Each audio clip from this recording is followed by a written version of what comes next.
Hey guys, welcome back to our channel. இன்னைக்கு நம்ம ஊத சீரிஸ் எபிசோட் 4 பார்க்க போறோம். எபிசோடோட ஸ்டார்டிங்ல அந்த மங்கி டீமன் வந்துட்டு பீட்டை கண்ட்ரோல் பண்ணிடுச்சு இல்லையா? இப்போ அது வந்துட்டு நிரனை அட்டாக் பண்ண போகுது. அதுக்குள்ள பீட்டோடைய ஃப்ரெண்ட்ஸ் பீட்டை பிடிச்சிடுறாங்க. அப்போ நிரன் வந்துட்டு பீட் கிட்ட, பீட் நான் பேசுறது ஒன்று கேக்குதா? அதுக்கு அந்த மங்கி டீமன் வந்துட்டு அந்த டேபிள்ல இருக்கிற திங்ஸ் எல்லாத்தையுமே கீழே தள்ளி விடுது. அதுக்கப்புறம் ஜியாவை வந்துட்டு எப்படியாச்சும் கண்ட்ரோல் பண்ணணும்னு ஏதோ வித்த காத்திட்டு இருக்கான். அங்க இருக்கிற எல்லாருமே என்னடா பண்றாங்கிற மாதிரி தான் அவனை பார்த்துட்டு இருக்காங்க. ஸோ அவனும் அவங்க கிட்ட எல்லாம் நெருப்பை வேற எப்படி அணைக்கிறது அப்படின்னு கேட்குறான். அதுக்கப்புறம் பீட் வந்துட்டு தூங்கிட்டான் போல. நிரன் வந்துட்டு பீட் கூடயே இருக்கா. மற்றவங்க எல்லாம் கிளம்பியிருக்காங்க. அப்புறம் பீட் வந்துட்டு மற்றவங்க எல்லாம் எங்க அப்படின்னு எந்திரிச்சு கேட்குறா. அதுக்கு நிரன் வந்துட்டு எல்லாரும் போயிட்டாங்க, நீயும் 5 hours தான் தூங்கிட்டு தான் இருக்கு அப்படின்னு சொல்றான். அதுக்கப்புறம் மறுபடியும் அந்த டீமன் அவனுக்குள்ள வந்தது கண்ட்ரோல் பண்ணதெல்லாம் பீட் கிட்ட சொல்லிட்டு இருக்கான். அதுக்கப்புறம் அவன் வந்துட்டு சொல்றான், உனக்குள்ள இருக்கிற டீமன் நான் நினைச்சதை விட இன்னும் ஸ்ட்ராங்கா இருக்கு. அதுக்கப்புறம் அது வந்துட்டு இதுக்கு முன்னாடியே உன்னை கண்ட்ரோல் பண்ணியிருக்கு அப்படின்னு சொல்றான். அதை கேட்ட பீட் வந்துட்டு அப்புறம் இதுக்கு எனக்கு வந்துட்டு ஞாபகமே இல்லை அப்படின்னு கேட்குறான். அதை கேட்ட நிரன் வந்துட்டு அப்போ உனக்கு சில விஷயங்கள் நடந்திருக்கோ ஆனால் அதெல்லாம் மறந்துருக்கும் தானே அப்படின்னு சொல்றான். அப்போ பீட்டுமே அவனுடைய கராட்டே கிளாஸ்ல நடந்த சண்டையை நினைச்சு பார்க்குறான். அப்புறம் இதுக்கு முன்னாடி அப்படி நடந்திருக்கு அப்படின்னு சொல்றான். அதுக்கப்புறம் நிரன் வந்துட்டு சொல்றா, ஃபேயோ அதுக்கப்புறம் ஜியாவோ உன்னை இந்த ரிச்சுவல்குள்ள சேர்க்கறது வந்துட்டு ரொம்ப ரிஸ்க்குன்னு நினைக்கிறாங்க. என்ன இதுக்காக வேற ஐடியா கண்டுபிடிக்க சொல்லியிருக்காங்க. பட் இப்போ நமக்கு வேற ஆப்ஷன் எல்லாம் இல்லை அப்படின்னு சொல்றான். அப்போ நம்ம என்ன பண்றது அப்படின்னு பீட் கேட்குறான். நான் உனக்குள்ள இருக்கிற அந்த மங்கி டீமன் இருக்கு இல்லையா, அதை வந்துட்டு எப்படியாச்சும் கண்ட்ரோல் பண்ண ஏதாச்சும் கண்டுபிடிக்கணும் அப்படின்னு சொல்றான். இப்போ நெக்ஸ்ட் சீன்ல மார்னிங் ஆகுது. அப்போ பீட்டுக்கு வந்துட்டு நிரன் கால் பண்ணியிருக்கான். அப்புறம் பீட்டு வெளியே வந்து பார்த்து, நீ காலங்காத்தால இங்க என்னடா பண்ற அப்படின்னு கேட்குறான். அதை கேட்ட நிரன் வந்துட்டு நான் இங்க தான் இருக்க போறேன் இனிமே அப்படின்னு சொல்லிட்டு அவன் பாட்டுக்குள்ள போறான். அதுக்கு பீட்டுமே என்னடா நீ பாட்டுக்கு உள்ள வர அப்படின்னு கேட்குறான். அதை கேட்ட நிரன் வந்துட்டு நான் தான் உனக்கு ட்ரைனிங் தரணும், அதை மறந்துட்டியா நீ அப்படின்னு கேட்குறான். அதுக்கு நான் இங்கே இருந்தா ரொம்ப ஈஸியா இருக்கும் அப்படின்னு சொல்றான். அதை கேட்ட பீட் வந்துட்டு அப்போ நீ எதுவும் இன்ஃபார்ம் பண்ணாமலே அப்படியே வந்துருவியா? அதை கேட்ட நிரன் வந்துட்டு நான் எதுக்கு உன்னை கேட்கணும், இது என்னுடைய வீடு, நான் இந்த வீடை உன்னுடைய ரிலேட்டிவ் கிட்ட இருந்து வாங்கிட்டேன் அப்படின்னு எவிடன்ஸ் காட்டுறான். பட் நான் ஆல்ரெடி 1 million தந்துட்டேனே அப்படின்னு சொல்லிட்டு பீட் வந்துட்டு அவனுடைய அங்கிளுக்கு கால் பண்றான். அதை கேட்ட நிரன் வந்துட்டு 10 மில்லியனுக்கு நீ 1 million கொடுத்தா எந்த மூளைக்கிட அது பத்தோ? அப்படியே நிரன் வந்துட்டு அந்த வீடு சுத்தி பார்க்க போயிடுறான். பீட்டுமே அவனுடைய அங்கிள் கிட்ட நீங்க என்ன பண்ணி வச்சிருக்கீங்க அப்படின்னு பேசிட்டு இருக்க கால்ல. அப்புறம் அந்த 1 million என்னாச்சு அப்படின்னு சொல்லிட்டு அப்படியே கத்திட்டு இருக்கான். அதே நேரத்துல அங்க நிரன் வந்துட்டு பீட்டோடைய ரூம் எல்லாம் பார்க்க போயிருக்கான். அதுக்கப்புறம் பீட்டுமே அந்த அங்கிள் இருப்பாங்கல்ல, அவனுடைய அங்கிள், அவங்கள திட்டுட்டே உள்ள வரான். அப்புறம் நிரன் வந்துட்டு என்னாச்சு, அவங்க டெபாசிட்டை ரிட்டர்ன் தரேன்னு சொல்லிட்டாங்களா அப்படின்னு சொல்றான். அதை கிட்ட பீட் வந்துட்டு எனக்கு ஒன்றும் கவலை இல்லை, அவங்க என்னுடைய 1 million கொடுத்துடுறேன்னு சொல்லிட்டாங்க நாளைக்கே. பட் இப்போ எனக்கு பணம் எல்லாம் தேவையில்லை, என்னுடைய வீடு தான் தேவை. அதை கேட்ட நிரன் வந்துட்டு அப்போ நீ இந்த வீடை என்கிட்ட இருந்து தான் வாங்கி ஆகணும் அப்படின்னு சொல்றான். இந்த வீடை 30 மில்லியனுக்கு சேல் பண்ண போற அப்படின்னு சொல்லதும் பீட் வந்துட்டு அவனை திட்ட வரான். அப்போ பீட் அதுக்குள்ள நிரன் வந்துட்டு பீட்டை ஸ்டாப் பண்ணி நான் இந்த வீடை 50 மில்லியனுக்கு சேல் பண்ண போறேன் அப்படின்னு சொல்றான். ஸோ நீ உன்னுடைய அந்த வேலை முடிஞ்சதுமே இந்த வீடை நீ வந்துட்டு வாங்கிக்கலாம் பணத்தை கொடுத்துட்டு அப்படின்னு சொல்றான். அதை கேட்ட பீட் வந்துட்டு இது ஒன்றும் காமெடியான விஷயம் இல்லை, இது எங்களுடைய வீடு தான் அப்படின்னு சொல்றான். அதை கேட்ட நிரன் வந்துட்டு சிரிச்சுக்கிட்டே பட் அக்ரிமெண்ட் வந்துட்டு வேற மாதிரி சொல்லுது அப்படின்னு சொல்றான். அப்புறம் அவன் வந்துட்டு அந்த வீடை சுத்தி பார்த்துட்டு இந்த ரூம் வந்துட்டு நல்லா இருக்கு, இது நான் எடுத்துக்கிறேன் அப்படின்னு சொல்றான். நீ உன்னுடைய திங்ஸ் எல்லாம் எடுத்துட்டு வெளியே போ அப்படின்னு சொல்றான். அதை கேட்ட பீட் வந்துட்டு கடுப்பாயிட்டு நீ இன்னைக்கு ரொம்பவே ஓவரா பண்றடா. அண்ட் அதை கேட்ட நிரனும் நம்ம சீக்கிரமா அந்த டீமனை சீல் பண்ணி ஆகணும், நம்ம தான் அந்த ரிச்சுவல்கான மெயின் மாஸ்டர் அப்படின்னு சொல்றான். அதுக்கு இப்போ என்னடா அப்படின்னு சொல்லிட்டு பீட் வந்துட்டு திட்டிட்டு இருக்கான். அதை கேட்ட நிரன் வந்துட்டு ஃபர்ஸ்ட் நான் நல்ல கண்டிஷன்ல இருக்கணும், அப்பதான் வேற எல்லாருக்குமே நல்லது. ஸோ நான் வந்துட்டு ஒரு பாசிட்டிவான எனர்ஜி வர இடத்துல மட்டும்தான் தூங்கணும். அவன் அப்படி சொன்னதுமே பீட் வந்துட்டு அங்க போய் ஃபாஸ்டா படுத்துக்கிறான். அப்புறம் நிரன் வந்துட்டு பீட் பிளாங்கெட் வந்துட்டு போத்திட்டு தான் படுக்கிறான். அதை வந்துட்டு ரிமூவ் பண்ணி விடுறான். அதை கேட்ட பீட் வந்துட்டு டே இங்க வந்துட்டு நிறைய ரூம்ஸ் இருக்கு, நீ வேற ஏதாச்சும் எடுத்துக்கோ அப்படின்னு சொல்றான். பட் அதுக்கு நிரன் வந்துட்டு எனக்கு இந்த ரூம் தான் வேணும் அப்படின்னு சொல்றான். அப்படியே அவங்க 2 பேரும் அப்படியே சண்டை போட்டுட்டே இருக்காங்க. அப்புறம் நெக்ஸ்ட் சீன்ல நிரன் வந்துட்டு அந்த ரூமை 2ஆ பிரிச்சுட்டு இப்போ உனக்கு சந்தோஷமா அப்படின்னு கேட்கறான். அதை கேட்ட பீட்டுமே ஓகேதா அப்படின்னு சொல்றான். அப்புறம் நிரன் வந்துட்டு சரி நம்ம இப்போ ட்ரைனிங் ஸ்டார்ட் பண்ணலாம் அப்படின்னு சொல்றான். சரி அதுக்கு நான் என்ன பண்ணணும் அப்படின்னு சொல்லிட்டு பீட் கேட்கறான். அப்புறம் நிரன் வந்துட்டு பீட்டை ஒரு ஆஃப் ஸ்குவாட்ல நிக்க வச்சுட்டு அவன் மேல பால் தூக்கி போட்டுட்டு இருக்கான். அதுக்கு வந்துட்டு பீட் வந்துட்டு சரி நான் இப்போ எதுக்கு இதெல்லாம் பண்ணிட்டு இருக்கு அப்படின்னு கேட்கறான். அதுக்கு நிரன் வந்துட்டு நீ அந்த டீமனுடைய பவர்ஸை யூஸ் பண்ணணும்னா ஃபர்ஸ்ட் நீ அதுக்கு ஸ்ட்ராங்கா இருக்கணும்னு சொல்லிட்டு அவன் மேல பாலை வந்துட்டு தூக்கி போடுறான். அதுக்கப்புறம் நெக்ஸ்ட் டே நிரன் வந்துட்டு பீட்டை ஒரு 5 மணிக்கு எழுப்பி விடுறான். நீ தினமும் இந்த டைமிங்க்கு தான் எந்திரிக்கணும் அப்படின்னு சொல்றான். அப்புறம் நெக்ஸ்ட் சீன்ல அவங்க வந்துட்டு பார்க்குக்கு போயிட்டு ட்ரைனிங் எடுக்கிறாங்க. நிரன் வந்துட்டு பீட் கிட்ட அவனை ஸ்லோவா ஓட சொல்றான். அதுக்கு பீட் வந்துட்டு நான் இதுக்கு மேல ஸ்லோவா ஓடணும்னா நான் நடக்க தான் செய்யணும் அப்படின்னு சொல்றான். அப்புறம் அந்த ட்ரைனிங் வந்துட்டு கொஞ்ச நாளுக்கு அப்படியே கண்டினியூ ஆகுது. அப்புறம் பீட் வந்துட்டு கொஞ்ச நாள் கழிச்சு அவன் ஸ்மோக் பண்ண போறான். இப்போ நிரன் வந்துட்டு அந்த சிகரெட்டை புடுங்கி தூக்கி போடுறான். வீட்டுக்குள்ள இருந்து ஸ்மோக் பண்ணாத, அதோட நீ ஒரு நாளைக்கு 5 சிகரெட் மேல ஸ்மோக் பண்ணக்கூடாது அப்படின்னு சொல்றான். அப்புறம் நெக்ஸ்ட் டே மார்னிங் நிரன் வந்துட்டு பீட்டை எழுப்பி விடுறான். அப்போ பீட் வந்துட்டு என்னால எந்திரிக்க முடியாது போடா அப்படின்னு சொல்றான். அப்போ நிரன் வந்துட்டு அவன் மேல தண்ணி ஊத்தி விடுறான். அது அப்படியே இன்னும் கொஞ்ச நாள் போயிட்டு இருக்கு. பீட்டால அதெல்லாம் சுத்தமா ஹேண்டில் பண்ணவே முடியல. ஸோ பீட் வந்துட்டு அவனுடைய ஃப்ரெண்ட்ஸை மீட் பண்ணி அவங்க கூட கொஞ்ச நாள் கேம் விளையாடிட்டு இருக்கான். அப்போ அந்த பிளேஸ்க்கு நிரன் ரொம்பவே கோவமா வரான். ட்ரைனிங் எடுக்காம இங்க என்னடா பண்ணிட்டு இருக்க அப்படின்னு பீட்டை திட்டுறான். அதை கேட்ட பீட் வந்துட்டு நான் ஒரு வாரமா ரெஸ்டே இல்லாம ட்ரைனிங் எடுத்துட்டு இருக்கேன், ஸோ இப்போ எனக்கு பிரேக் வேணும் அப்படின்னு சொல்றான். நிரன் அதை கேட்டு டென்ஷன் ஆயிட்டு நீ உன் இஷ்டத்துக்கு பிரேக் எடுத்துக்கலான்னு யார் உன்கிட்ட பர்மிஷன் கொடுத்தது அப்படின்னு சொல்றான். அதை கேட்ட பீட் வந்துட்டு ஃபர்ஸ்ட் ஆஃப் ஆல் நீ எதுக்காக இந்த ட்ரைனிங் எல்லாம் தரேன்னு எனக்கு தெரியல, நான் ஒரு அத்லட், ஸோ நான் வந்துட்டு ஸ்ட்ராங் கிடையாதுன்னு நீ எப்படி முடிவு பண்ணலாம் அப்படின்னு கேட்குறான். அதை கேட்ட நிரன் வந்துட்டு நீ ஒன்றும் அத்லட் கிடையாது, அண்ட் நீ வந்துட்டு ஏன் அத்லட்டா இல்லைன்னு உனக்கே நல்லா தெரியும், அப்புறம் நீ எத்தனை நாளைக்கு தான் இப்படியே வாழ போற அப்படின்னு கேட்குறான். பீட் வந்துட்டு கராட்டே கிளாஸ்ல ஒரு விஷயம் நடந்திருக்கோ அதை நினைச்சு பாக்குறான். அப்புறம் நிரன் வந்துட்டு நீ இத்தனை நாளா உன்னோட டைம் மட்டும்தான் வேஸ்ட் பண்ணிட்டு இருக்க, கண்டிப்பா உனக்குள்ள ஒண்ணுமே இல்லை, அது உனக்கு தெரியுதா அப்படின்னு கேட்குறான். நீ இதுக்கு மேலேயும் இப்படியே வாழ்ந்துட்டு இருந்தா அந்த ட்ரீமன் வந்துட்டு உன்னை ஈஸியா கண்ட்ரோல் பண்ணிக்கோ அப்படின்னு சொல்றான். நல்லா அவனை திட்டிட்டு அங்கத்துல இருந்து கிளம்பிடுறான். இன்னைக்கு நைட் பீட் வந்துட்டு நிரன் சொன்னதை யோசிச்சு பாக்குறான். அப்போ ஒரு சின்ன பிளாஷ்பேக் கட்டுறாங்க. அப்போ பீட்டோடைய ட்ரைனர் வந்துட்டு பீட் கிட்ட நீ எதுக்குடா ட்ரைனிங்கை ஸ்கிப் பண்ண அப்படின்னு சொல்லிட்டு அடிச்சிட்டு இருக்காங்க. இதுக்காக தான் உன்னுடைய பேரண்ட்ஸ் வந்துட்டு உன்னை இங்க அனுப்பி வச்சிருக்காங்களா, நல்ல வேளை உன்னுடைய பேரண்ட்ஸ் இல்ல, அவங்க மட்டும் உன்னை இப்படி பார்த்துருந்தாங்கன்னா உண்மையாலுமே வருத்தப்பட்டிருப்பாங்க அப்படின்னு சொல்றாங்க. அவனை வந்துட்டு அப்படியே ட்ரிகர் பண்ற மாதிரியே பேசிட்டு இருக்காங்க. அப்போ பீட்டுமே கோவத்துல அவங்கள வந்துட்டு அடிச்சிடுறான். அப்போ அங்க இருக்கிற மற்ற ஸ்டூடெண்ட்ஸ் வந்துட்டு பீட்டை வந்து தடுக்க பாக்குறாங்க. ஆனா பீட் வந்துட்டு அவங்க 2 பேரையும் தள்ளி விட்டுடுறான். இவன் வந்துட்டு அங்க ஒரு சேர் இருக்கும், அதை வந்துட்டு எடுத்துட்டு அவங்கள அடிச்சிடுறான். இப்போ பீட் வந்துட்டு அதெல்லாம் நினைச்சு பார்த்துட்டு அவன் வீட்டுக்கு போயிட்டு இருக்கான். அங்க நிரன் வந்துட்டு ஆல்ரெடி படுத்துட்டு தூங்கிட்டு இருக்கான். ஸோ பீட்டுமே அவன் பெட்ல போய் சைலண்டா படுக்கிறான். இவன் நிரன் கிட்ட எனக்கு 15 வயசு இருக்கும்போது நான் கொரியால ஒரு டோர்னமெண்ட்டுக்காக போயிருந்தேன், நான் 2 நாளுக்கு முன்னாடியே கிளம்பிட்டேன், என்னுடைய பேரண்ட்ஸ் வந்துட்டு டோர்னமெண்ட் அன்னைக்கு தான் வர்றதா இருந்தாங்க, அதோட என்னோட தங்கச்சியும் அவங்க கூட வர்றதா தான் பிளான் இருந்துச்சு, பட் லாஸ்ட் நேரத்துல அவளுக்கு வந்துட்டு உடம்பு சரியில்லாம போயிடுது, அதனால வர முடியல, அப்போ அவங்களோட இறப்புக்கு நான் தான் காரணமா அப்படின்னு சொல்லிட்டு அவன் அழ ஆரம்பிச்சிடுறான். அதை கேட்ட நிரனுமே எதுவுமே சொல்லாம அமைதியா விட்டுடுறான். பீட்டை வந்துட்டு அவன் ஃப்ரீயா அழ விடுறான்.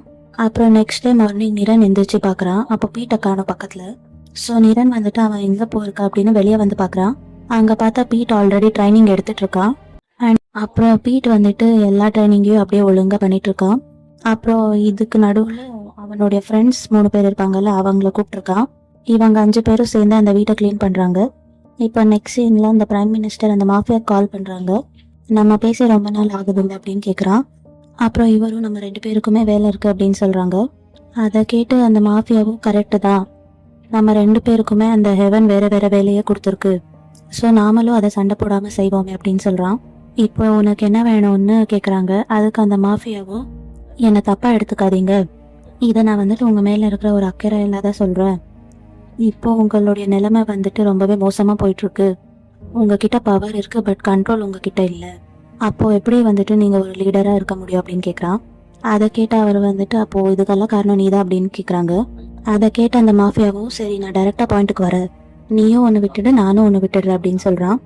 அதை கேட்ட இவரும் பாலிடிக்ஸ்னால நெகோசியேஷன்ஸ் தான், அண்ட் இது வந்துட்டு பாலிடிக்ஸ் கிடையாது, நீ லாவை பிரேக் பண்ணிருக்க, அண்ட் இந்த நாட்டில் எல்லாரும் சட்டத்துக்கு கீழே தான் வருவோம் அப்படின்னு சொல்றாங்க. அதை கேட்ட மாஃபியாவும் கடுப்பாயிட்டு இதுக்கப்புறம் நான் என்ன பண்ண போற பாரு அவனு அப்படின்னு சொல்றான். அதை கேட்ட அவரும் அந்த காலை கட் பண்ணிடுறாங்க. அந்த மாஃபியாவை திருப்பி அவன் நாட்டுக்கே துரத்து விடணும்னு பிளான் பண்றாங்க. பிளான் பண்ண சொல்றாங்க ஒருத்தர்கிட்ட. அதை கேட்டு அந்த ஆப்போசிட் பர்சன் வந்துட்டு எனிமி வெளியே வந்துட்டான், இப்போ நம்ம அவனை அட்டாக் பண்ணா அவன் திருப்பி நம்மளை அட்டாக் பண்ண மாட்டானா அப்படின்னு கேட்குறாங்க. அதனாலதான் நம்ம ஃபர்ஸ்ட் அவனை அட்டாக் பண்ணி ஆகணும்னு இவர் சொல்றாங்க. அதே நேரத்துல அந்த மாஃபியா வந்துட்டு அவனுடைய ஆளுங்க இருப்பாங்கல்ல அவங்களெல்லாம் அடிச்சிட்டு இருக்கான். லிபா வந்துட்டு அதை எல்லாத்தையும் பயத்தோட பார்த்துட்டு இருக்கான். அப்புறம் லிபா வந்துட்டு மாஃபியா கிட்ட மாஸ்டர் இப்போ அந்த பிரைம் மினிஸ்டர் உங்ககிட்ட பேச தயாரா இல்லைன்னா அவன் வந்துட்டு இந்நேரத்துக்கு உங்களை இந்த நாட்டை விட்டு துரத்த பிளான் போட்டிருப்பான். அதை கேட்ட மாஃபியா வந்துட்டு அவனுக்கு அந்த அளவுக்குலாம் தைரியம் இல்லை அப்படின்னு சொல்றான். அப்புறம் அவன் வந்துட்டு லிபாவோடைய சட்டையை பிடிச்சி நீ உன்னுடைய டீமன் எனக்கு ஹெல்ப் பண்ணும் தானே சொன்னேன். அதை கேட்ட லிபாவ் வந்துட்டு ப்ளீஸ் மாஸ்டர் நீங்க லார்ட் வாரியர் மேல கோவப்படாதீங்க அப்படின்னு சொல்றான். அப்போ இந்த மாஃபியாவும் அவனுடைய சட்டையை விட்டுடுறான். அந்த டீமன் எந்த வகையில எனக்கு ஹெல்ப் பண்றதுன்னு தெரியல, அதை கேட்ட லிபா வந்துட்டு மாஸ்டர் நம்ம இன்னுமே லார்ட் வாரியரை ஸ்ட்ராங் ஆக்கணும், இன்னும் கொஞ்சம் பலிகளை கொடுக்கணும் அப்படின்னு சொல்கிறான். அப்போ எதுக்கு நீ இங்கே டைம் வேஸ்ட் பண்ணிட்டு இருக்க அப்படின்னு சொல்லிட்டு லிபாவை பார்த்து கத்துறான். இப்போவே போய் வேலையை பாரு அப்படின்னு லிபாவை சொல்கிறான். இப்போ நெக்ஸ்ட் சீனில் நிரன் வந்துட்டு பீட்டுக்கு ட்ரிங்க்ஸ் வாங்கி கொடுக்குறான். அதுக்கு பீட் வந்துட்டு நம்ம ட்ரிங்க்ஸ் பண்ணலாமா அப்படின்னு ஷாக்கிங்காக கேட்குறான். அதை கேட்ட நிரன் வந்துட்டு நம்ம ஒன்றும் மாங்ஸ் கிடையாது. பீட் அதை கேட்டுட்டு ஹாப்பி ஆகிட்டு அந்த ட்ரிங்கை குடிக்கிறான். இப்போ பீட் வந்துட்டு நிரன் கிட்ட நீ ஆகுறதுக்கு ரொம்பவே கஷ்டப்பட்டிருக்கியா? அதை கேட்ட நிரன் வந்துட்டு அப்படியெல்லாம் சொல்ல முடியாது, நீ வந்துட்டு உன்னுடைய லைஃப் ஃபோர்ஸை ஸ்ட்ராங் ஆகுறதுக்காக மட்டும்தான் ட்ரைனிங் எடுக்கிற. ஸோ அது மூலியமா அந்த டீமனை உன்னால கண்ட்ரோல் பண்ண முடியும். பட் என்னோட ட்ரைனிங் அந்த மாதிரி கிடையாது. நாங்கள் ஸ்ட்ரென்த்துக்காக ட்ரைனிங் எடுக்க மாட்டோம், நாங்கள் நேச்சர் கூட கனெக்ட் ஆகுவோம், நேச்சர் கிட்ட பவர்ஸை கடன் வாங்க ட்ரைனிங் எடுப்போம். அதை கேட்டுட்டு எக்ஸைட் ஆகிட்டு நீ அதை எப்படி எடுப்ப அப்படின்னு கேட்குறான். அதை கேட்ட நிரன் வந்துட்டு நான் அதை வெளியே சொல்லிட்டா அப்புறம் எல்லாருமே மாறிடுவாங்களே அப்படின்னு சொல்கிறான். இதை சிம்பிளாக சொல்லணும்னா இந்த பவர்ஸ் எல்லாமே ஒரு ஜெனரேஷன்லேருந்து இன்னொரு ஜெனரேஷனுக்கு அது அப்படியே பாஸ் ஆகும். ஸோ உன்னுடைய முன்னோர்கள் இருந்தால் மட்டும்தான் உன்னாலே ஆக முடியும். அதை கேட்ட பீட் வந்துட்டு யாருக்கு தெரியும், என்னுடைய முன்னோர்களில் யாரோ ஒருத்தர் கூட இருக்கலாம் அப்படின்னு சொல்கிறான். அப்புறம் பீட் வந்துட்டு நிரன் கிட்ட தேங்க்ஸ் சொல்கிறான். அதை கேட்ட நிரன் வந்துட்டு இப்போ எதுக்கு நீ தேங்க்ஸ் சொல்கிறோங்கிற மாதிரி தான் பார்க்குறா பீட்டை. ஸோ பீட் வந்துட்டு நீ என் மேலே நம்பிக்கை வச்சதுக்காக தேங்க்ஸ் அப்படின்னு சொல்கிறான். ஃபே எதுக்காக உங்ககிட்ட ஹெல்ப் கேட்டு வரங்கிறத என்னால் இப்போ புரிஞ்சுக்க முடியுது அப்படின்னு சொல்கிறான். அதோட ஜியாவை வந்துட்டு உனக்கு ஹெல்ப் பண்ண ஒத்துக்கிட்டது எனக்கு வந்துட்டு பெருசாக சர்ப்ரைசிங்காக இல்லை அப்படின்னு சொல்கிறான். அதை கேட்ட நிரன் வந்துட்டு மேபி நான் ஒரு அவுட் கேஸ்ட்டுங்கிறதுனால ஓகே சொல்லியிருக்கலாம் அப்படின்னு சொல்கிறான். அதை கேட்ட பீட் வந்துட்டு எனக்கு வந்துட்டு அப்படி தோணலை, அவங்க லைஃப்பில் நீ இருக்கணும்னு நினைக்கிறாங்க, அவங்க ஒன்றும் உன்னை ஒதுக்கி வைக்கல, நீ தானே அவங்கள ஒதுக்கி வைக்கிற அப்படின்னு கேட்குறான். அதை கேட்ட நிரன் வந்துட்டு அப்படியே சைலண்டாக இருக்கான். அப்புறம் பீட் வந்துட்டு நீ வந்துட்டு அவங்க லைஃப்பில் எவ்வளோ பெரிய இம்பார்ட்டண்ட்டாக இருக்குன்னு உன்னால் புரிஞ்சுக்க முடியுதா இல்லையாடா அப்படின்னு கேட்குறான். நீ எப்படி உன்னையே நீ ஒரு அவுட் கேஸ்டாக நினச்சிட்டு இருக்கதான் எனக்கு இன்னுமே புரியல அப்படின்னு சொல்கிறான். அதை கேட்ட நிரன் வந்துட்டு 10 வருஷத்துக்கு முன்னாடி ஒரு யாவ் இருந்துச்சு, அது ரொம்பவே பவர்ஃபுல்லாக இருந்துச்சு. அந்த யாவால் ஒரு இண்டஸ்ட்ரியல் டிஸ்ட்ரிக்ட் ஃபுல்லாகவே கரண்ட் போயிடுச்சு. என்னுடைய சீனியர்ஸ் வந்துட்டு அந்த யாவ் வந்துட்டு நம்ம நாட்டுக்கே ஒரு ப்ராப்ளமாக வரும்னு நினச்சாங்க. ஸோ அதை பிடிக்கிறதுக்காக என்னை அவங்க அனுப்பிவிட்டாங்க. பட் அங்கே இருந்த யாவ் வந்துட்டு அங்கே வேலை செய்கிறாங்கல்ல அவங்களுடைய கஷ்டத்தினால பிறந்தது. அங்கே இருந்த மேல் அதிகாரிகள் எல்லாமே அங்கே இருக்கிற ஏழைங்களெல்லாம் ரொம்பவே டார்ச்சர் பண்ணி வேலை வாங்குவாங்க. ஸோ எனக்கு அப்போ தான் ஒன்று தோணுச்சு, நான் அந்த யாவை அழிச்சிட்டேன்னா அப்புறம் அங்கே என்ன நடக்கும், அகெயின் அந்த ஃபேக்ட்ரிஸ் எல்லாம் ஸ்டார்ட் ஆகும் அண்ட் அகெயின் அங்கே வந்துட்டு சின்ன சின்ன ஒர்க்கர்ஸ் எல்லாம் கஷ்டப்பட ஆரம்பிப்பாங்க. நான் இத்தனை கேள்விகள் கேட்டதுனால அவங்க வந்துட்டு எனக்கு பதிலாக சிராவை அனுப்பி வச்சாங்க. அண்ட் அதுதான் நான் கேள்வி கேட்ட ஃபர்ஸ்ட் டைம். அண்ட் அதுக்கப்புறமா கூட இந்த மாதிரி நிறைய தடவை நடந்திருக்கு. மேபி அதனால தான் நான் வந்துட்டு அவங்கள மாதிரி இல்லை போல அப்படின்னு சொல்கிறான். பட் நான் சில நேரம் வந்துட்டு நினச்சி பார்த்துருக்கேன், நான் அவங்க சொன்ன ஆர்டர்ஸை மட்டும் ஃபாலோ பண்ணியிருந்தேன்னா நான் இங்கே இந்த மாதிரி தனியாக இருந்திருக்க மாட்டேன், அதோட நான் இதை விட நல்லா ஊவாவும் இருந்திருக்கலாம் அப்படின்னு சொல்கிறான். அப்போ பீட் வந்துட்டு அவனை ஸ்டாப் பண்ணி டே நீ பாஸ்டில் எப்படி இருந்ததுலாம் நான் கேட்கல, அதெல்லாம் எனக்கு தேவையும் இல்லை, உன்னை பிடிச்சவங்க வந்துட்டு உன் கூட இருக்கணும்னு மட்டும்தான் ஆசைப்படுறாங்க, நீ அவங்கள உன்னுடைய பக்கத்தில் வர்றதுக்கு அலோவ் பண்ணணும் அப்படின்னு சொல்லிட்டு பீட் நிரன்னு அட்வைஸ் பண்ணிட்டு இருக்கான். அப்புறம் பீட் வந்துட்டு அங்கே ஒரு நியூஸ் சேனல் ஓடிட்டு இருக்கு, அதில் ப்ளாயை காட்டுறாங்க. ப்ளாயை பார்த்துட்டு பீட் ஷாக் ஆகிடுறான். அந்த நியூஸில் அந்த ஸ்டூடெண்ட்ஸ் எல்லாம் சேர்ந்துக்கிட்டு வயலண்ட்டாக ப்ரொட்டஸ்ட் பண்ண ஆரம்பிக்கிறாங்க. அதாவது ஒரு பக்கம் வந்துட்டு ப்ரொட்டஸ்டர் எல்லாம் பயங்கரமாக ப்ரொட்டஸ்ட் பண்ண ஆரம்பிக்கிறாங்க. அண்ட் பிரைம் மினிஸ்டர் கூட நான் ரிசைன் பண்ண மாட்டேன் அப்படின்னு சொல்லிட்டாங்க. அதோட அதுக்கு அகேன்ஸ்டாக இருக்கிறவங்களையும் அரெஸ்ட் பண்ண சொல்லி ஆர்டர் பண்ணிட்டாங்க. அப்போ இந்த ஸ்டூடெண்ட்ஸ் வந்துட்டு அதை ரெண்டுமே தப்பு, 2 சைடும் கரெக்டாக பேசி ஒரு நல்ல முடிக்கு வரணும் அப்படின்னு சொல்கிறாங்க. அப்படியே அவங்க வந்துட்டு அந்த ப்ரொட்டஸ்ட்டை கண்டக்ட் பண்ணுறாங்க. அதை கேட்ட நிரன் வந்துட்டு பீட் கிட்ட இது வந்துட்டு ஒரு ஜஸ்ட் காலேஜில் நடக்கிற ஒரு ஈவெண்ட் மாதிரி தான், ஸோ நம்ம வந்துட்டு இதில் பயப்படுறதுக்கு ஒன்றுமே இல்லை அப்படின்னு சொல்கிறான். அப்புறம் அதை கேட்ட லிபாவுமே அவன் வந்துட்டு நெக்ஸ்ட் சாக்ரிஃபைஸ்க்காக அங்கே ஸ்டூடெண்ட்டை செலக்ட் பண்ணுறான். அப்புறம் நெக்ஸ்ட் டே அந்த ஸ்டூடெண்ட்ஸ் எல்லாம் காலேஜில் ப்ரொட்டஸ்ட் பண்ணிட்டு இருக்காங்க. அங்கே ஒரு ஸ்டூடெண்ட் வந்துட்டு அந்த ப்ரொட்டஸ்ட்டுக்காக பேட்ச் இருக்கும் போல் அதெல்லாம் வந்துட்டு டிஸ்ட்ரிபியூட் பண்ணிட்டு இருக்கான். அதே நேரத்தில் அங்கே ப்ளாய் வந்துட்டு பீட் அனுப்பின மெசேஜை பார்க்குறா. அதில் பீட் வந்துட்டு வீடோடைய ஃபோட்டோ அனுப்பி வீடு இப்போ க்ளீன் ஆயிடுச்சு அப்படின்னு சொல்லியிருக்கான். அதை பார்த்த ப்ளாய் வந்துட்டு ஓகே அப்படின்னு மெசேஜ் அனுப்பியிருக்கா. அப்புறம் அங்கே ஒரு ஸ்டூடெண்ட் வந்துட்டு கூப்பிடுறாங்க வாங்க அப்படின்னு. அப்புறம் இவன் வந்துட்டு மொபைல் ஆஃப் பண்ணிவிட்டு அந்த ப்ரொட்டஸ்ட்டை கண்டினியூ பண்ண போகிறா. அதுக்கப்புறம் லிபா வந்துட்டு அங்கே ரிச்சுவல் பண்ணிட்டு இருக்கான். அப்புறம் இங்கே ப்ரொட்டஸ்ட் நடக்குதுல்ல, அங்கே வந்துட்டு சில பேர் பைக்கில் இருந்து இறங்குறாங்க. அப்புறம் ப்ளாய் வந்துட்டு ஸ்டேஜில் போய் ஸ்பீச் கொடுத்துட்ருக்கா. பிரைம் மினிஸ்டர்னால தான் இவ்வளோ பிரச்சனை வந்திருக்கு, ஸோ அவர் வந்துட்டு கண்டிப்பாக ரிசைன் பண்ணி ஆகணும்னு சொல்கிறா. பட் இந்த மாதிரி வயலண்ட்டாக ப்ரொடெஸ்ட் பண்ணும்போது அது பப்ளிக்கு ஒரு டிஸ்டர்பன்ஸாக இருக்குது. ஸோ ப்ரொடெஸ்ட் பண்ணுறவங்களும் இந்த மாதிரி வயலண்ட்டாக பிஹேவ் பண்ணாமல் நார்மலான ஒரு முறையில் பேச்சுவார்த்தை நடத்துறது நல்லாயிருக்கும் அப்படின்னு சொல்லிட்டு ப்ளாய் வந்துட்டு பேசிகிட்டு இருக்கா. அப்புறம் அதே நேரத்தில் இங்கே வந்துட்டு லிபா வந்துட்டு ரிச்சுவல் பண்ணிட்டு இருக்கான். அப்புறம் அங்கே வந்துட்டு ஸ்கை கலர்ஸ் எல்லாம் சேஞ்ச் ஆகுது. அங்கே ப்ளாய் வந்துட்டு அதை பார்த்துட்டு இருக்கா. அதோட அங்கே புதுசாக பைக்கில் வந்தாங்கல்ல அவங்களுடைய கையிலெல்லாம் பாம்பு இருக்குது. அதை பார்த்துட்டு ப்ளாய் வந்துட்டு கத்திட்டு மற்றவங்களை அலர்ட் பண்ணுறா. இப்போ நெக்ஸ்ட் சீனில் இங்கே லிபா வந்துட்டு லார்ட் வாரியர் சாக்ரிஃபைஸை அக்செப்ட் பண்ணிட்டாங்க அப்படின்னு சொல்லிட்டு சிரிச்சிட்டு இருக்கா ஹாப்பியில். இப்போ நெக்ஸ்ட் சீனில் நியூஸ் சேனலில் ஒரு ரிப்போர்ட் காட்டுறாங்க. காலேஜில் நடந்த ஒரு ப்ரொட்டஸ்ட்டில் அங்கே சில பேர் பைக்கில் வந்து ஃபேக்கான பாம்ஸை தூக்கி போட்டிருக்காங்க. ஒரு சைடில் ப்ரொடெக்ட் பண்ணுறவங்க தான் இந்த மாதிரி பண்ணியிருப்பாங்களோ அப்படின்னு ஒரு கேள்வி இருக்குது. அப்புறம் அங்கே ப்ரொடெஸ்ட் பண்ணுறவங்களும் நாங்கள் எதுவும் பண்ணலை அப்படின்னு ஒரு பேட்டி கொடுக்குறாங்க. அப்புறம் அங்கே நியூஸ் சேனல்லே இன்னொருத்தர் வந்துட்டு கொஸ்டின் கேட்டுட்டு இருக்காங்க. அப்படி ஃபேக் பாம்ஸை தூக்கி போட்டிருந்தா எப்படி சில பேர் ஹாஸ்பிட்டலில் அடிபட்டு அட்மிட் ஆயிருப்பாங்க அப்படின்னு கேட்குறாங்க. அதை கேட்டு அந்த ரிப்போர்ட்டரும் அந்த டாக்டர்ஸ்னால தான் அதெல்லாம் சொல்ல முடியும் அப்படின்னு சொல்கிறாங்க. இப்போ நெக்ஸ்ட் சீனில் இங்கே அந்த 3 பேரும் ப்ளாயை பார்க்க வந்திருக்காங்க. பீட்டும் நிரனுமே அங்கே ஓடி வராங்க. பீட் வந்துட்டு ப்ளாயோடைய கண்டிஷனை பார்த்ததும் அவன் வந்துட்டு கோவத்தில் அங்கத்துலேருந்து வேகமாக வெளியே போக ட்ரை பண்ணுறான். அப்போ நிரனுமே பின்னாடியே ஓடி வந்து அவனை ஸ்டாப் பண்ணுறான். அப்போ பீட் வந்துட்டு நான் அவங்க எல்லாரையும் கொல்ல போகிறேன் அப்படின்னு சொல்லிட்டு கத்துறான். அதை கேட்ட நிரன் வந்துட்டு நீ அவங்கள கொல்றதுனால எந்த யூஸுமே இல்லை. உன் தங்கச்சியோடைய லைஃப் ஸ்பேரு அந்த குயிராங் கிட்ட போயிருக்கு. ஸோ இதை வந்துட்டு வேற மாதிரி தான் ஹேண்டில் பண்ணணும் அப்படின்னு சொல்கிறான். நீ என்னை நம்பிட, நம்ம இதை சரி பண்ணிடலாம் அப்படின்னு சொல்கிறான். அப்படியே அவன் வந்துட்டு பீட்டை சமாதானம் பண்ணுறான். அதே நேரத்தில் யோக் வந்துட்டு ஜியாவுக்கிட்ட இதெல்லாம் எப்படி நடந்திருக்கும் அப்படின்னு கேட்குறான். அதை கேட்டால் அவனுமே அங்கே டேபிளில் இருக்கிற பேட்சை எடுத்து ஓப்பன் பண்ணி பார்க்குறான். அதை ஓப்பன் பண்ணி பார்க்கும்போது அங்கே வந்துட்டு ஏதோ ஒன்று கிடைக்கிது. அதை பார்த்தது டாங் வந்துட்டு ஷாக் ஆகிடுறான். அதை கேட்ட ஜியாவை வந்துட்டு இது சாக்ரிஃபைஸ்க்கான ஒரு மார்க். யாரோ இந்த காலேஜ் கேதரிங்கை யூஸ் பண்ணி லைஃப் ஸ்பிரிட்ஸை டீமனுக்காக சாக்ரிஃபைஸ் பண்ணியிருக்காங்க. லைஃப் ஸ்பிரிட்னா என்னன்னு யோக் கேட்குறான். அதை கேட்ட ஜியாவை வந்துட்டு அதுதான் லைஃப்க்கு ரொம்பவே முக்கியமானது.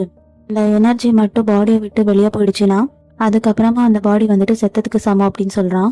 இந்த மாதிரி சாக்ரிஃபைஸை பண்ணுறது ரொம்பவே பவர்ஃபுல்லாக இருக்கும். நார்மலாக 2லேருந்து 3 சாக்ரிஃபைஸ் கொடுக்குறதா இருக்கும். ஒரு பயங்கரமான ரிசல்ட்டை கொடுக்கும். இவங்க வந்துட்டு 100கணக்கான சாக்ரிஃபைஸை கொடுத்து வச்சுருக்காங்க. இந்த மாதிரி மோசமான ஆட்கள் எல்லாம் இருப்பாங்கன்னு நான் நினச்சி கூட பார்க்கல அப்படின்னு சொல்கிறான். இப்போ நெக்ஸ்ட் சீனில் ஃபே வந்துட்டு அந்த மாஃபியாவுடைய ஃபோட்டோஸ் எல்லாம் பார்த்துட்டு இருக்கா. அப்போ அவர் வந்துட்டு இங்கே நிறைய பேரை நாங்கள் வந்துட்டு அரெஸ்ட் பண்ணிட்டோம் அப்படின்னு சொல்லிட்டு இருக்காங்க. அப்புறம் ஃபே வந்துட்டு அங்கே லிபாவோடைய ஃபோட்டோவை பார்த்துட்டு இவன் யார் அப்படின்னு கேட்குறான். அதை கேட்டதுமே அவர் வந்துட்டு இவன் வந்துட்டு அந்த மாஃபியா கூட ரொம்ப வருஷமாக பழக்கமாக இருக்கான். அப்புறம் அவன் வந்துட்டு ஒரு ஸ்பிரிச்சுவல் அட்வைசராக இருக்கா அப்படின்னு சொல்கிறாங்க. இப்போ நெக்ஸ்ட் எல்லாம் நிரன்னு போயிட்டு ஒரு பிளேஸுக்கு போயிருக்காங்க. அவங்க வந்துட்டு அங்கே நேச்சரை பார்த்துட்டு நின்றுட்டு இருக்காங்க. ஒன்ஸ் நம்ம அந்த குயிரை அங்கே சீல் பண்ணிட்டோன்னா என்னுடைய தங்கச்சி திரும்ப வந்துடுவாள் அப்படின்னு பீட் கேட்குறான். அதுக்கு நிரன் ஆமா அப்படின்னு தலையாடுறான். சரி நம்ம எப்போ அதை ஸ்டார்ட் பண்ணலாம் அப்படின்னு பீட் கேட்குறான். அதுக்கு நிரன் வந்துட்டு அது உன் கையில் தான் இருக்குது. நீ அந்த மங்கி டீமனை கண்ட்ரோல் பண்ணிட்டேன்னா உடனே நம்மளுடைய வேலையை ஸ்டார்ட் பண்ணிடலாம் அப்படின்னு சொல்கிறான். இப்போ நீ ஸ்ட்ராங் ஆகிட்டங்கிறத நான் ஒத்துக்கிறேன். பட் இன்னமும் உங்ககிட்ட ஒரு பெரிய வீக்னஸ் இருக்குது அப்படின்னு சொல்கிறான். அது என்னுடைய கோவம் தானே அப்படின்னு பீட் கேட்குறான்.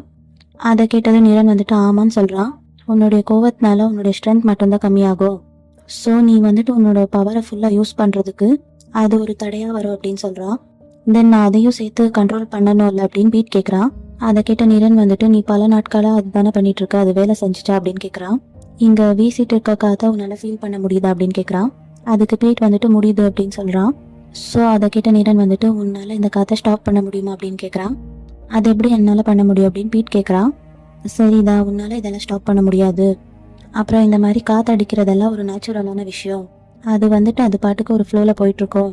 அதை கேட்ட பீட் வந்துட்டு அங்கே அடிக்கிற காற்றை கொஞ்சம் நேரம் ஃபீல் பண்ணுறான். இப்போ கொஞ்சம் நேரம் கழிச்சு அங்கே காற்று எல்லாமே ஸ்டாப் ஆயிடுது. அப்புறம் நிரன் வந்துட்டு உன்னால் இப்போ ஃபீல் பண்ண முடியுது அப்படின்னு கேட்குறா. அதை கேட்ட பீட் வந்துட்டு இல்லை அப்படின்னு சொல்கிறான். அதை கேட்ட நிரன் வந்துட்டு ஆமாம் உன்னால் முடியாது, ஏன்னா அந்த காற்றெல்லாம் ஆல்ரெடி இங்கேருந்து போயிடுச்சே. அண்ட் அகெயின் வந்துட்டு இங்கே புதுசாக காற்று அடிக்க ஆரம்பிக்கும். அது வந்துட்டு பழைய காற்று மாதிரி இருக்காது அப்படின்னு சொல்லிட்டு அவனுக்கு ஏதோ அட்வைஸ் பண்ணிட்டு இருக்கான். இப்போ நெக்ஸ்ட் சீனில் இவங்க வந்துட்டு அகைன் அந்த ரிச்சுவல்காக ரெடி ஆகுறாங்க. அப்புறம் நிரன் வந்துட்டு பீட் கிட்ட நான் சொன்னதெல்லாம் மைண்டில் வச்சுக்கோ அப்படின்னு சொல்கிறான். அப்புறம் அங்கே யோக் வந்துட்டு அந்த ட்ரம்ஸை ப்ளே பண்ண ஸ்டார்ட் பண்ணுறான். அப்புறம் இந்த தடவை அந்த 3 பேரும், அதாவது பீட்டோடைய ஃப்ரெண்ட்ஸ் ஹெல்மெட் எல்லாம் போட்டுட்டு ரெடியாக இருக்காங்க. பீட்டுமே இப்போ கண்ணை மூடி அந்த டீமனை கண்ட்ரோல் பண்ண ரெடியாக இருக்கான். இங்கே அந்த மங்கி டீமன் வந்துட்டு இவருடைய கோச் இருப்பாங்கல்ல அவங்களுடைய உருவத்தில் வந்து உனக்கு கோவம் வருதா அப்போ அடி அப்படின்னு சொல்லுது. அது வந்துட்டு பீட் அப்படியே வெறுப்பேற்றுற மாதிரி பேசுது. அப்போது கோச் வந்துட்டு பீட்டை அடிக்க வராங்க. அப்போ பீட் வந்துட்டு அந்த கோச்சை தடுத்துடுறான். அதுக்கப்புறம் அந்த மங்கி டீமன் வந்துட்டு அந்த கோச்சோடைய உருவமாக மாறி உனக்கு கோவம் வருதா அப்போ என்ன அடி அப்படின்னு சொல்லுது. அது அப்படியே பீட்டை வெறுப்பேற்றுற மாதிரி பேசிகிட்டு இருக்கு. அண்ட் அதே நேரத்தில் இங்கே டீமன் வந்துட்டு பீட்டோடைய பாடியை கண்ட்ரோல் பண்ண ஆரம்பிச்சிடுது. அண்ட் அதே நேரத்தில் நிரனுமே அந்த பீட் சொன்ன அட்வைஸ் எல்லாம் நினச்சி பார்க்குறான். அதை விடுங்க கோச், இப்போ எனக்கு கோவம் போயிடுச்சு அப்படின்னு சொல்கிறான். ரியாலிட்டியில் கூட பீட் வந்துட்டு அவனை பாடியை கண்ட்ரோல் பண்ணிக்கிறான். பிரச்சியா வந்துட்டு டாங் கிட்ட இப்போ நிலமை எப்படி இருக்குது அப்படின்னு கேட்குறான். அது இப்போ பேலன்ஸாக தான் இருக்குது அப்படின்னு நினைக்கிறேன் அப்படின்னு டாங் சொல்கிறான். அதை கேட்ட சியா வந்துட்டு இப்படி நீ நினைக்கிற அப்படின்லாம் சொல்லாத, சொல்கிறத கான்ஃபிடென்ட்டாக சொல்லு அப்படின்னு திட்டுறான். அப்புறம் அகெயின் பீட்டுக்கு வந்துட்டு சேம் சீன் ரிப்பீட் ஆகுது. அதே நேரத்தில் இந்த மங்கி டீமன் அந்த கோச் உருவத்தில் வந்துட்டு மறுபடியும் பீட்டை அடிக்க வருது. பீட் வந்துட்டு அகெயின் அதோடைய கையை பிடிச்சி ஸ்டாப் பண்ணுறான். அப்புறம் அந்த நேரத்தில் டீமன் வந்துட்டு அவனுடைய பேரண்ட்ஸ் பற்றி பேசுது. நீ எல்லாம் எதுக்காக பிறந்த அப்படின்னு கண்டமணிக்கு பேசுது. பட் அதெல்லாம் கேட்டுமே பீட் வந்துட்டு அவனுடைய கண்ட்ரோலை மிஸ் பண்ணாமல் இருக்கான். இதெல்லாம் நீங்கள் பேசவே இல்லை கோச், இதெல்லாம் என்னுடைய மைண்டில் இருக்கிற வாய்ஸ் மட்டும்தான் அப்படின்னு சொல்கிறான். ஆனால் அந்த டீமன் வந்துட்டு பீட்டை அடிச்சிடுது. ஸோ அதனால் இப்போ பீட் வந்துட்டு ஒரு டார்க் ஸ்பேஸ்க்குள்ளே வந்துடுறான். அந்த பிளேஸ்க்கு அந்த மங்கி டீமன் வந்துட்டு அதோட உண்மையான உருவத்தில் வருது. அதுக்கப்புறமா அந்த 2 பேருக்கும் சண்டை வருது அங்கே. இப்போ பீட் வந்துட்டு அந்த மங்கி டீமனை டைட்டாக பிடிச்சிக்கிட்டு, நீ எனக்குள்ளே இருக்கிறதுக்கு தானே ஆசைப்படுற, சரி இருந்துக்கோ, பட் நான் தான் உனக்கு பாஸாக இருப்பேன் அப்படின்னு சொல்கிறான். அப்படியே அவன் வந்துட்டு அந்த மங்கி டீமனை கண்ட்ரோல் பண்ணிடுறான். இப்போ பீட் வந்துட்டு நிரன் கிட்ட, நான் வந்துட்டு அந்த சீலை உடைச்சிட்டேன், இப்போ அது வந்துட்டு வெறும் டேட்டு தான் அப்படின்னு சொல்கிறான். இதுக்கப்புறம் எனக்கு என்ன ஆகும்னு பீட் நிரன் கிட்ட கேட்குறான். அதை கேட்ட நிரன் வந்துட்டு நீயா ஃபீல் பண்ணுற இப்போ அப்படின்னு கேட்குறான். அதை கேட்ட பீட் வந்துட்டு ஆமாம் அப்படின்னு சொல்கிறான்.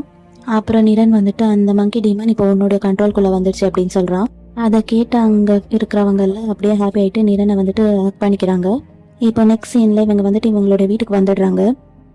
பீட் நிரனை பார்த்துட்டு உனக்கு என்னடா ஆச்சு, அந்த ரிச்சுவல் முடிஞ்சதுலேருந்து நீ வந்துட்டு டயர்டாக இருக்கியே. அதுக்கு நிரன் வந்துட்டு இதெல்லாம் ஒன்றும் இல்லை, அந்த டீமனுடைய எஃபெக்ட் வந்துட்டு கொஞ்சம் அஃபெக்ட் பண்ணிடுச்சு, கொஞ்ச நேரம் நான் ரெஸ்ட் எடுத்தா எல்லாமே சரியாயிடும் அப்படின்னு சொல்கிறான். அதை கேட்ட பீட் வந்துட்டு அப்போ என்னால் தான் இப்படியெல்லாம் ஆச்சு அப்படின்னு கேட்குறான். அதை கேட்ட நிரன் வந்துட்டு அப்படியெல்லாம் கிடையாது, இந்த மாதிரி விஷயம்லாம் எல்லா நேரமும் நடக்கும், பட் நான் வந்துட்டு ரொம்ப காலமாக இந்த ஃபீல்டில் இருக்கிறதுனால என்னால் மோஸ்ட் ஆஃப் த டைம் இதை வந்துட்டு ஹேண்டில் பண்ணிக்க முடியும், பட் சம்டைம்ஸ் வந்துட்டு நான் இப்படி டயர்ட் ஆகிடுவேன் அப்படின்னு சொல்கிறான். அப்போது இது வந்துட்டு நான் ஃபர்ஸ்ட் டைம் அந்த யாவை மீட் பண்ணுற மாதிரியா அப்படின்னு கேட்குறான். அதை கேட்ட நிரன் வந்துட்டு கிட்டத்தட்ட அந்த மாதிரி தான் அப்படின்னு சொல்கிறான். பீட் அதை கேட்டுட்டு இதுக்கு முன்னாடி நிரன் வந்துட்டு பண்ணியிருப்பாள் அதே மாதிரி அவனுடைய கையை எடுத்துகிட்டு வந்து அவனுடைய தலைமையில் வச்சுக்கிறான். நீ அன்னைக்கு எனக்கு பண்ணதை நான் உனக்கு இன்னைக்கு பண்ணுறேன் அப்படின்னு சொல்லிட்டு இவன் வந்துட்டு நிரனுடைய செஸ்ட்டில் கை வைக்கிறான். நீ எனக்கு ட்ரான்ஸ்ஃபர் பண்ணிட்டு அப்படின்னு சொல்லிட்டு இருக்கான். அப்புறம் பீட் வந்துட்டு நிரன் கிட்ட இது ஒர்க் ஆகுமா இல்லைன்னால எனக்கு தெரியாது, பட் நான் வந்துட்டு இதை உன்னை தனியாக ஹேண்டில் பண்ண விட மாட்டேன் அப்படின்னு சொல்கிறான். நிரன் அதை கேட்டு சிரிச்சிட்டு நீ இதை ஒர்க் ஆகும்னு நினச்சேன்னா இது ஒர்க் ஆகும் அப்படின்னு சொல்கிறான். இதோட எபிசோட் 4 முடியுது. இந்த வீடியோ உங்களுக்கு எல்லாருக்கும் பிடிச்சிருந்தா லைக் பண்ணுங்கள். அடுத்து என்ன நடக்க போகுதுன்னு தெரிஞ்சுக்க நம்ம சேனலை சப்ஸ்கிரைப் பண்ணிக்கோங்க.